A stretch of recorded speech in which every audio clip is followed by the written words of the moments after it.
Alors bonjour à toutes et à tous et bienvenue à cette session numéro 5 du cours Introduction au développement web. Mon nom est Guillaume Simard, enseignant au Cégep de Sainte-Foy. Et aujourd'hui, on va attaquer le CSS. Mais lors de la session numéro 4, je vous avais proposé de prendre des pauses fréquentes avec la règle du 20-20-20. Et j'ai trouvé l'article qui proposait finalement la règle du 20-20-20. Et qu'est-ce que ça dit?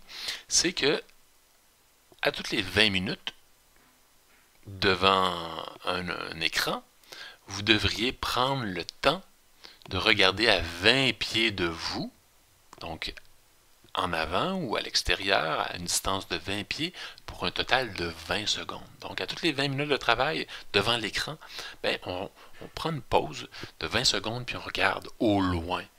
Idéalement, à l'extérieur, les belles feuilles vertes d'arbres, ou peu importe, quelque chose d'intéressant à regarder. Et pourquoi 20 secondes, etc. Puis là, est-ce que la recherche indique que ça fonctionne? Ben oui, ils disent que ça fonctionne.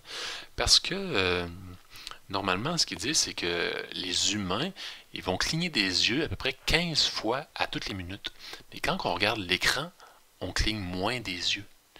Et ça pourrait avoir un impact sur les yeux, justement, ça pourrait les assécher, ça pourrait les irriter et ça pourrait rendre les yeux fatigués. Donc, oui, la science nous indique que c'est une bonne pratique à toutes les 20 minutes de regarder à 20 pieds pendant 20 secondes pour la santé de nos yeux. Donc, si vous voyez passer du temps devant l'ordinateur pour les 10 prochaines années, et que vous n'appliquez pas ces règles-là, peut-être que ça va avoir un impact négatif sur vos yeux. Donc, je vous conseille de prendre la bonne habitude, de prendre des pauses à toutes les 20 minutes et de regarder au loin. Donc, aujourd'hui, le CSS. Donc, la dernière fois, on a vu la validation au niveau du W3C. Et ce que je propose de faire, c'est de regarder les rudiments du CSS, donc les Cascading Style Sheets. Et un site web que j'aime beaucoup pour démontrer la puissance du CSS, c'est Zen Garden.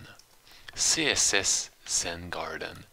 Et quand on arrive sur le site web, donc c'est un site web qui est dédié au CSS, et on clique ici, si je ne me trompe pas, View All Design.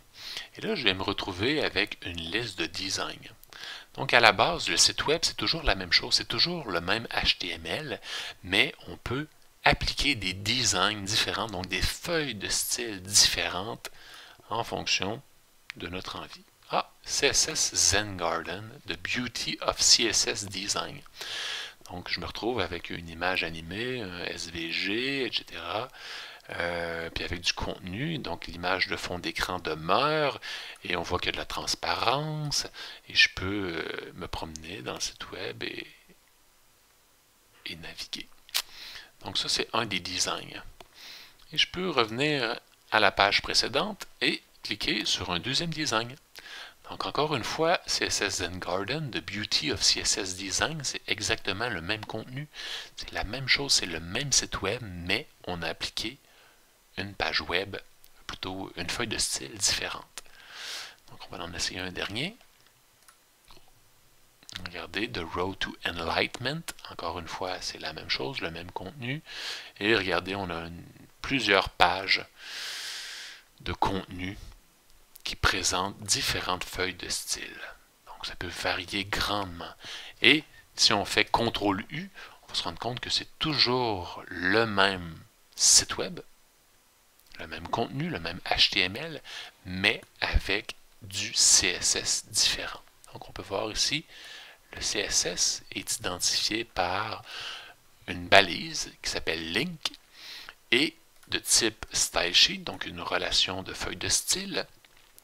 Et on peut voir que ça pointe, donc un href vers un fichier CSS. Et si je CTRL-clique dessus, je peux ouvrir ce fichier CSS-là. Donc on peut voir que c'est bien structuré, avec des commentaires, avec des différentes sections, donc des règles de style qui vont être appliquées à notre site web. Donc on va bien sûr étudier ces fichiers CSS-là. Donc je vais retourner au site web et je crois que je pourrais inspecter le site web. Et si je monte en haut, pléonasme, pardonnez-moi, et que je viens cliquer sur Style Sheet et que j'appuie sur la feuille, j'appuie sur la touche Delete, supprimer. Regardez qu'est-ce qui vient de se passer. Ça ressemble à notre site web qu'on est en train de construire, avec des titres de niveau H1, H2, la balise acronyme, etc. Quelques images peut-être plus bas, même pas. Les images sont dans les feuilles de style. Donc, en retirant la feuille de style, j'ai complètement retiré le design. Et avec la touche CTRL Z, je peux annuler ma modification normalement. Je viens ici et je me retrouve avec un site web que je ne trouve pas nécessairement élégant, mais on peut voir que le style est de retour. Donc les feuilles de style nous permettent de définir le style du site web et le HTML, c'est seulement le contenu. Et on peut donner une panoplie d'apparence à notre site web en fonction des feuilles de style qu'on va y appliquer. Donc, ce que je propose de faire, c'est justement de retrouver. Je vais enlever celui-là parce que je ne le trouve pas nécessairement intéressant. Bon, on va se laisser avec celui-là qui est un petit peu plus beau. Donc, je vais retourner dans ma structure de dossier. Et si on se souvient bien, on avait des fichiers HTML, un dossier d'image, et je vais ajouter un nouveau dossier qui se nomme CSS. Et à l'intérieur de ce dossier-là, je vais créer un nouveau document texte. Puis, ce document-là, je vais l'appeler style.css. Donc, faites attention à l'extension .txt. On va la retirer, s'assurer que c'est vraiment un fichier CSS. Et oui, je veux vraiment modifier l'extension. Et par la suite, je vais pouvoir modifier ce fichier-là. Donc, c'est un document vide actuellement. Et je voudrais peut-être écrire ma première règle de style. Mais avant de faire ça, je vais aller voir la ligne qu'ils ont utilisée. Plutôt que de m'en rappeler par cœur, je vais faire un copier-coller. Je vais faire un copier-coller de l'élément et retourner dans mon document HTML, aller tout en haut et ajouter un lien vers une feuille de style. Donc, mon href, donc c'est le lien vers la feuille de style, ça se retrouve avec le CSS et je l'ai appelé style.css. Et donc, ce que j'aimerais faire, juste pour être sûr que ça fonctionne, je vais changer la couleur de fond de mon site web. Donc, cette couleur de fond-là, je voudrais la changer, je voudrais qu'elle soit appliquée sur l'élément body. Donc, je vais venir ici et je vais spécifier le nom de l'attribut que j'aimerais modifier et je vais ajouter une nouvelle règle. Donc, dans ce cas-ci, c'est les accolades que je vais utiliser. Et, il y a plusieurs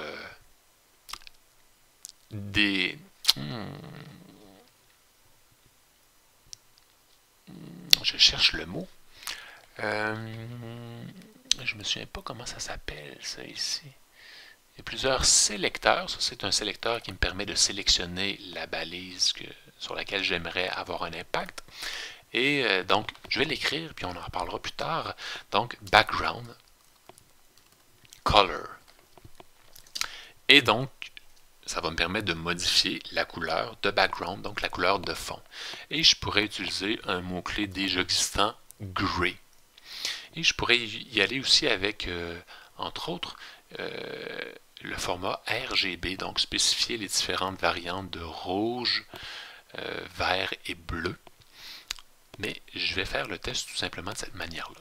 Je vais retourner sur mon site. Je vais venir sur mon site web et je vais actualiser. Et oui, ça a fonctionné. Ma feuille de style a été appliquée. On peut voir que la couleur de fond a changé. Donc, j'ai modifié mon body et je lui ai appliqué le background color gray. Et donc, il y a plusieurs autres couleurs qui seraient disponibles. Je pourrais y aller avec green et actualiser. Je me retrouverai avec une couleur alternative. Mais ce qu'on peut voir, c'est que c'est peut-être pas évident hein, de connaître les couleurs par cœur, bien évidemment, et d'avoir une couleur qui me plaît bien. Donc, ce que j'aime faire à ce moment-là, c'est soit utiliser un éditeur de texte ou un IDEA plus évolué, comme WebStorm, entre autres, qui me permettrait d'avoir directement la possibilité de sélectionner une couleur directement dans mon éditeur de code, ou d'y aller avec mon navigateur. Donc, encore une fois, je vais cliquer avec le bouton de droite dans le corps de la page, je vais aller à Inspecter, et je vais me retrouver avec la possibilité d'inspecter le code HTML. Et ici, ben, je peux cliquer sur Body, donc la balise, et en bas, j'ai le style. Donc, les feuilles de style, les éléments de ma feuille de style se retrouvent ici, et on peut voir Background Color Green. C'est moi qui ai fait ça, avec ma feuille de style qui s'intitule css.style.css. Je pourrais cliquer dessus pour aller voir directement, mais j'ai la possibilité de retourner dans l'élément et de cliquer ici sur ce petit carré de couleur. Et là, je pourrais changer les variantes. Donc, entre autres, la transparence. Je peux y aller dans différentes couleurs. Je pourrais sélectionner des gris qui seraient peut-être plus appropriés. Et si je veux quelque chose de juste léger, je pourrais avoir un gris qui est comme ça, hein, blanc ou gris, quelque chose de vraiment transparent, mais juste pour supporter mon texte, je pourrais le faire de cette manière-là. Et si je veux utiliser une couleur déjà existante, je peux utiliser la pipette, si je ne me trompe pas, hein, ici, et aller sélectionner la couleur d'un légume, hein, si je veux, ou la couleur d'une feuille. Donc j'ai la pipette qui me permet de faire cette sélection-là. Donc, oui, ça pourrait être intéressant d'avoir un verre avec une transparence. Et ce que je vais voir ici, c'est que ben, ça a transformé mon green par quelque chose d'un peu plus complexe. Donc, le dièse, avec ici une description de ma couleur en hexadécimal. Donc, je peux tout simplement faire un copier-coller de ça, si je ne me trompe pas, et venir le mettre ici. Et si je sauvegarde le tout et j'actualise, ah, vous voyez, là, ça va devenir la couleur permanente pour mon site web.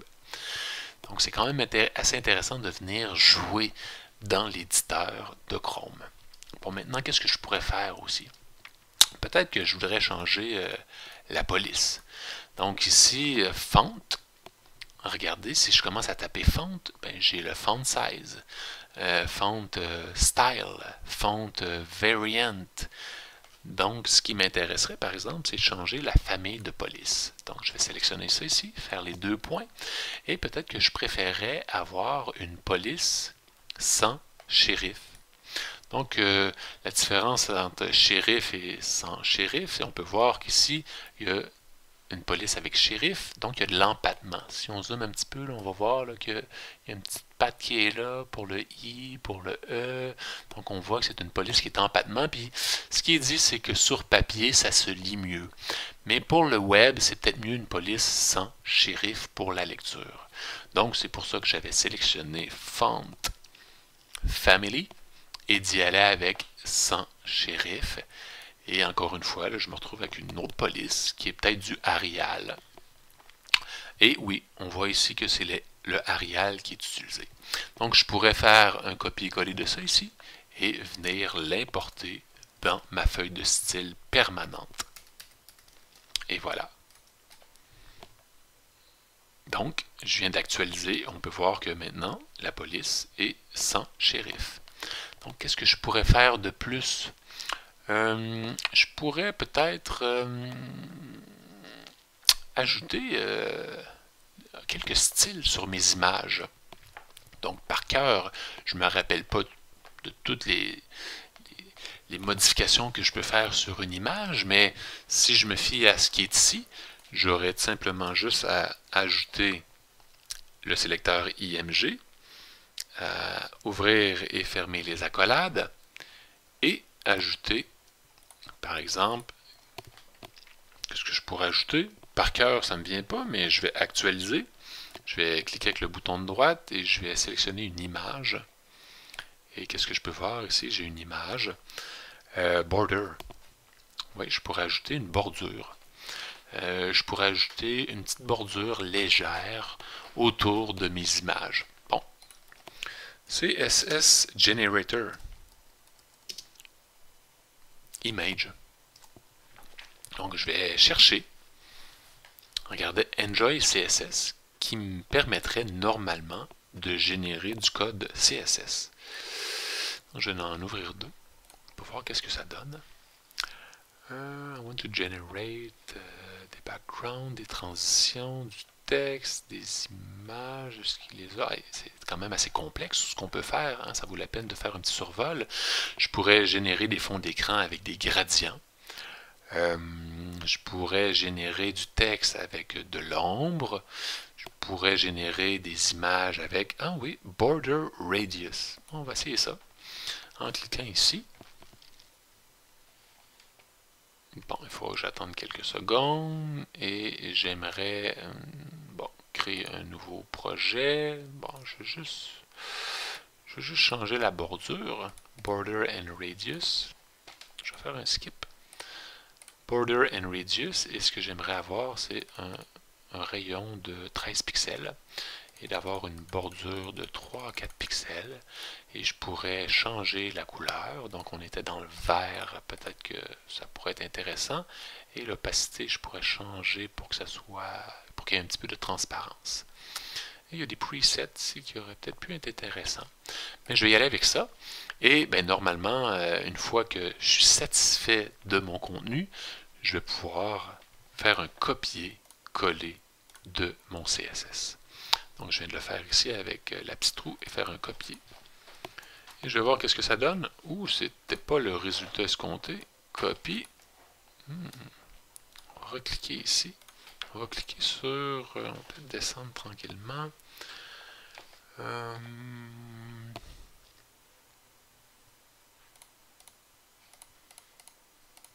Ah, bon. Il fallait préalablement que je clique sur l'autre icône juste à côté. Et là, on peut voir que j'ai la possibilité de copier-coller le CSS. Donc, il y a quand même beaucoup de code là-dedans. On va voir si ça donne le bon résultat. Je vais venir ici. Puis ce qui est important, mais regardez ici, c'est qu'on peut voir les différents navigateurs. Donc pour Chrome, est-ce que c'est compatible à Chrome? Oui, 4 et plus, Firefox, Internet Explorer 9 et plus, Opera et sur les appareils mobiles. Donc ça peut être intéressant de voir que ce que je viens de faire, normalement, ça devrait s'appliquer correctement à une panoplie de navigateurs. Donc on va y aller avec ça ici. J'aime bien indenter, déplacer un petit peu vers la droite. J'ai sauvegardé et je vais venir voir ici si ça l'a fait son travail. Et oui, on peut voir que mon image, mes images ont maintenant une bordure, mais ça l'a aussi redimensionné la taille de ces images-là. Donc on peut voir ici que la largeur et la hauteur en 150 pixels, et c'est peut-être pas nécessairement ce que je veux. Je voudrais peut-être que les images demeurent de la bonne largeur, mais la plupart de mes images sont en 960 pixels, donc je pourrais définir 960 et je me retrouverai ici avec la bonne taille. Donc ça peut être intéressant, on peut voir que j'ai défini une nouvelle règle pour que toutes mes images aient une nouvelle bordure avec des coins arrondis et une certaine transparence. Donc, qu'est-ce que je peux faire d'autre avec le CSS? Ben, peut-être qu'on voudrait appliquer une transition. Tantôt, on a vu qu'il y avait des transitions. On pourrait appliquer une certaine transition. Je vais fermer ça ici. Box Shadow, Text Shadow, Transition. Donc, je voudrais ajouter une transition. Je voudrais ajouter une transition All. Peut-être une transition sur... Surtout, on va y aller comme ça. Donc, il y a plusieurs types de transitions. On clique Mi. On peut voir, ça ressemble à ça. Donc, une durée de 200 millisecondes. Et ça va démarrer cette transition-là après 10 millisecondes. et je peux cliquer sur Get CSS Code et je vais pouvoir faire un copier-coller. Donc, je vais ajouter cette transition-là à mes images pour voir qu'est-ce que ça donne. Ouais, c'est pas le résultat escompté. Alors, je suis de retour avec une solution. Donc, on voit que notre CSS est toujours appliqué concernant la bordure. Et si j'actualise la page, ce que je vais voir, c'est que j'ai une belle transition, donc un fondu vers l'image. Et j'ai cherché CSS Fade In et je suis tombé sur le fameux site Stack Overflow. Donc, il y a des discussions sur le développement web, entre autres, mais sur toutes sortes de sujets très intéressants. Et je suis arrivé avec une méthode, une façon de fonctionner qui a vraiment la cote, avec 667 votes. Et la solution, c'était justement d'avoir ce code-là ici, qui permet de définir une transition fade-in, qui est définie un peu plus bas ici, et pour une durée de 2 secondes. Et ce qui est important de voir, c'est que cette animation-là est définie pour plusieurs navigateurs. Donc le navigateur WebKit, pour Mozilla, pour Opera, pour les navigateurs de Microsoft. Donc il faut supporter plusieurs navigateurs en spécifiant plusieurs attributs ici à l'intérieur du bloc CSS. Donc ce que j'ai fait, c'est que j'ai récupéré ce contenu-là et il y a une petite particularité parce que si on avait le code pour l'image avec la bordure, et donc j'ai créé ce qu'on appelle une nouvelle classe. Donc vous voyez, tantôt on est habitué à spécifier par exemple le nom de la balise body ou image, IMG. Cette fois-ci, j'ai plutôt utilisé la notation .fadeIn. Donc, fadeIn, c'est un nom que j'ai défini, ou fondu en français, parce que c'est moi qui définis le nom. Donc, je pourrais utiliser par la suite cette classe-là à l'intérieur de mon code HTML. Donc, comment faire? Je vais venir dans mon code, et je l'ai déjà ajouté, j'ai ajouté l'attribut classe. Et ça me permet de définir plusieurs classes, plusieurs styles que j'ai définis dans ma feuille de style, mais que je voudrais réutiliser un peu partout dans ma page web. Donc, j'ai ajouté la classe et si j'actualise, on peut voir que oui, ça va fonctionner pour la page, la première image, mais pour les autres images, on peut voir ici que le fondu ne s'est pas appliqué. Donc, il faudrait que je réutilise cette classe-là et je l'ajoute à mon autre image. Et là, cette fois-ci, je vais avoir le fondu. Donc, ça me permettrait d'avoir un fondu aux différentes images de mon site web. Et parfois, je pourrais peut-être avoir des fondus plus lents, des fondus plus rapides. Et je pourrais donc avoir deux classes. Si je veux avoir un fondu lent et un fondu rapide, je pourrais dans ce cas-ci avoir fondu de base et avoir un autre fondu rapide ou avec un R majuscule. Et à la place d'avoir une seconde, je pourrais avoir une seconde. Et donc, je pourrais utiliser une deuxième classe dans mon cas, donc fondu rapide. Et ici, peut-être en haut complètement, je voudrais un fondu rapide. Donc, je pourrais l'appliquer de cette manière-là et avoir un fondu qui est plus rapide et parfois des fondus lents. Et parfois, je pourrais avoir des transitions où l'image glisse de gauche à droite, de droite à gauche. Donc, les possibilités du CSS sont quand même assez intéressantes au niveau des transitions et des animations. Donc sur Enjoy CSS, je pourrais aussi modifier le texte. Si je veux, partout tantôt on a déjà modifié pour avoir une police sans shérif, mais je pourrais aussi spécifier le taux MAA. Je pourrais spécifier la hauteur en pixels. Je pourrais spécifier si je veux que ce soit en gras, en italique, etc. L'espace entre mes caractères. Donc, il y a vraiment plusieurs possibilités au niveau du texte. Et encore une fois, si je clique sur le petit icône ici, Get CSS, je vais me retrouver avec le CSS qui a été mis à jour. Donc, les possibilités au niveau du CSS sont quand même assez intéressantes. Mais est-ce qu'on va vraiment écrire tout ce CSS-là à la main? ben, peut-être que c'est une bonne pratique de se familiariser avec le CSS, puis de découvrir les différents attributs qu'on peut utiliser en CSS. Donc on pourrait en regarder quelques-uns. Par exemple, display block qui me permet d'afficher le contenu tel une image sur un bloc. Et un bloc, ça fait en sorte que ça prend toute la largeur de la page. Donc si je viens ici, je clique sur le bouton de droite inspecter, on peut voir que puisque c'est dans un mode bloc, normalement, regardez là, la section orange là, ici qu'on voyait, là, ça dit que c'est un bloc, ça dit que l'image prend tout l'espace de largeur. Et dans les premières versions, on se retrouvait avec le texte ici qui se retrouvait à gauche de l'image. Hein, si on l'enlève, si on le décoche, ah ben oui, regardez, c'est le fun pour le tester. Je vais activer ou désactiver le display block et on peut voir que là, le texte se met à la suite de l'image. Donc, c'est pas ce qu'on veut, donc on met le display block. Après ça, qu'est-ce qu'on a? Le box sizing, le float non, donc on ne veut pas que notre image flotte, mais on pourrait la faire flotter à droite ou à gauche. Float right, par exemple. Si j'actualise le tout, mon image maintenant, elle va flotter à droite. Donc, ça semble être contradictoire avec le display block parce que là, regardez, il ne s'applique plus.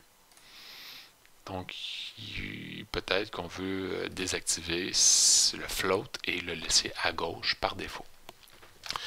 Il y a le Z-index qui nous permet de définir la hauteur. Donc, est-ce que l'image va être plus près de l'utilisateur ou plus loin de l'utilisateur? Et ça, c'est utile lorsqu'on a plusieurs images qui vont se chevaucher. Donc, si j'ai 2-3 images qui s'interposent, laquelle que je veux avoir en premier ou celle que je veux derrière. Position statique, le curseur, donc on pourrait changer le curseur lorsque je passe mon curseur au-dessus de l'image. Donc, je peux faire une démonstration, crosshair, on peut voir ici, c'est un curseur différent qui apparaît lorsque je le mets par-dessus l'image. Le padding, ça peut être intéressant de définir on voit le margin, donc ça va être la marge autour de l'image, donc je pourrais augmenter le padding en cliquant 2 fois dessus à par exemple 20 pixels. Et ici, oh, là j'ai pas positionné au bon endroit. Ici, je vais venir ici, je vais refermer ça. C'est pas tout le temps évident de naviguer dans ces petites boîtes de texte-là. Donc je vais taper 20px et on peut voir qu'il y a un espace qui s'est ajouté autour de mon image. Je pourrais y aller avec 120 pixels d'espace. Donc on peut voir que ça a créé un espace là, entre mon texte et mon contenu. Et je pourrais y aller aussi avec le padding, avec un 50 pixels supplémentaires. Et là, on peut voir qu'il y a une différence entre le padding, c'est comme à l'intérieur de l'image, à l'intérieur de ma bordure. Donc, j'ai ma bordure qui a été appliquée et il y a un padding, un espacement qui s'est ajouté entre l'image et ma bordure. Tandis que la marge, c'est l'espacement entre le texte ambiant et la bordure. Box Shadow, donc peut-être que je voudrais ajouter, je ne le connais pas par cœur, là, mais on peut cliquer sur Aqua par exemple, et Box Shadow, WebKit Shadow. Est-ce que je peux y aller en spécifiant différentes couleurs sur le Shadow? Non, on ne semble pas pouvoir l'appliquer, peut-être parce que j'ai déjà une bordure, mais normalement ça permettrait d'ajouter une petite de l'ombre autour de mon image. Donc, il y a tout un tas de possibilités au niveau du CSS. Donc, ce que je propose de faire, c'est d'expérimenter, puis de regarder les outils du navigateur qui sont disponibles. Donc, on peut voir ici, en plus, on parlait du padding, donc on peut le voir, c'est 50. Il y a l'image au centre, il y a le padding qui est appliqué ici avec 50 pixels, la bordure qui est appliquée et la margin autour. Donc, c'est bien utile pour déboguer lorsqu'on veut positionner des éléments dans notre page. Et donc, voilà. Est-ce que ça a amélioré le site web? Ben, je crois que c'est quand même assez intéressant. Et on peut voir ici qu'on a désactivé le float qu'on pourrait l'enlever et réactualiser. Et comme ça, on va se retrouver avec un site intéressant. Et oui, la margin, je la trouve intéressante parce que là, je trouve le code, le texte un peu trop collé. Donc, on pourrait ajouter une fois le margin. 2 points. Et si on veut y aller en pixels, il y a plusieurs unités de mesure, dont le pixel, le pourcentage et le EM. Donc, on pourrait y aller avec 1 EM. Et actualiser la page encore une fois. Et on peut voir que ça l'a ajouté une bordure seulement en haut. Et là, on va vouloir ajouter une bordure à droite, une bordure en bas et une bordure à gauche. Et normalement, je devrais pouvoir voir un résultat. Je ne l'ai pas. C'est pour ça que je vais à 2M pour augmenter la bordure. On peut voir si ça va donner le bon résultat. Ça ne donne toujours pas le bon résultat et il semble y avoir un problème parce que ici, c'est barré. Donc, pourquoi? Est-ce que c'est préférable d'y aller en pixels? 30px, est-ce que ça fonctionne? On a déjà des bugs. Est-ce que c'est par rapport au box sizing? Et donc là, j'ai un problème parce qu'on dirait que ma margin ne veut plus s'appliquer. Dans ce temps-là, ce que je peux faire, c'est désactiver quelques règles. Parfois, il y en a trop. Parfois, il y a des règles qui vont entrer en conflit. Donc, je pourrais tout simplement les désactiver et voir si ma margin est de nouveau fonctionnelle. Et si je vais avec 130 pixels, on peut voir que ça fonctionne. Et tantôt, j'essayais des EM. Le haut, 130 EM, c'est beaucoup. Ça prend la police de base. Donc, c'est une unité de mesure basée sur la taille de la police de base. Donc, 1, c'est la taille normale. Et 2, c'est un peu plus grand que la taille normale. Et 3, etc. Donc, on peut voir que ça fonctionne. Donc, il y a quelque chose dans mes règles de style qui est problématique, qui entre en conflit. Donc, à ce moment-là, je peux commencer à activer les différents... c'est le display block. On peut voir qu'ici, ça a un impact sur les bordures. Donc, on veut retrouver nos bordures. Donc, la bordure ici, oui. On aimerait que ce soit une bordure ronde. Un petit peu plus ronde, avec un rayon de 13 pixels. Et c'est peut-être tout ce que j'ai de besoin. Donc, avec ça, normalement, je vais être en business. Puis, qu'est-ce que je fais maintenant pour récupérer ça et l'ajouter dans mon fichier de style CSS? Ça va être tout simplement de faire un copier-coller. Et normalement, les sections qui ne sont pas sélectionnées ne devraient pas être collées. Donc, c'est ce qu'on va faire comme test. Regardez, il les a mis en commentaire. Donc, c'est une bonne nouvelle. Donc, je vais supprimer ce qui était peut-être problématique. Et je vais sauvegarder le tout. Donc, si on actualise, on se retrouve avec une marge ajoutée, une bordure ronde et c'est le résultat escompté. Donc, souvent, il faut essayer, faire des erreurs et déboguer notre code CSS. Et une bonne manière de le faire, c'est avec l'outil de débogage de Chrome. Si on se souvient bien, on clique avec le bouton de droite sur l'image qui nous intéresse, on fait inspecter. Et là, on va se retrouver dans la section éléments. Et dans la section éléments, on peut cliquer sur un élément et voir visualiser les feuilles de style qui sont appliquées. Et par la suite, on peut actualiser, ou plutôt activer et désactiver certains éléments de cette règle-là. Et on peut aussi en ajouter. Et une fois qu'on est satisfait du résultat dans notre navigateur, on peut tout simplement faire un copier-coller et l'importer dans notre fichier style.css, le sauvegarder et l'actualiser. Donc le monde du CSS est tout de même assez vaste. Je vous incite à expérimenter toutes ces différentes règles possibles pour améliorer l'apparence de vos sites web. They shut their gates at sunset. After that you can't get out. You can see the bigger picture, find out what it's all about. You're open to the skyline, you won't wanna go back home. In a garden full of angels, you won't ever be alone. But oh, the road is long, the stones that you are walking on have gone you feel the joy of being alive. The day that you stop running is the day that you arrive. And the night that you got locked in was the time to decide. Stop chasing shadows, just enjoy the ride.